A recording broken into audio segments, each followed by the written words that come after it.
सरस्वती माता के चरणों में मेरी कोटि कोटि प्रणाम है। मैं सरस्वती माता का भजन सुनाने जा रही हूँ।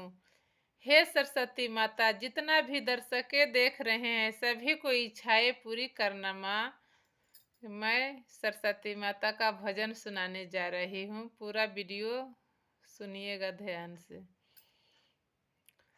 हंसा पे चढ़ी ये मैया सभवा में अइला जी की धीरे धीरे ना।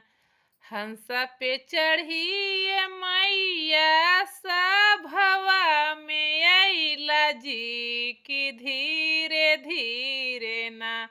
मैया बीना माँ बजैला जी की धीरे धीरे ना।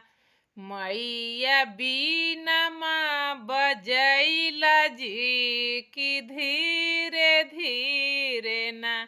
बालक जनिए मैया कैनु सुमरनम जी नयनम खोलिना। मैया दीहा बरदनम जी नयनम खोलिना।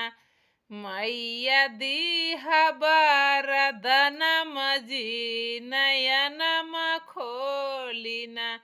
बालक जनिय मैया कैनु सुमरनम जी नयनम खोलिना। मैया दीहा बरदनम जी नयनम खोलिना। मैया दीहा बरदनम जी नयनम खोलिना।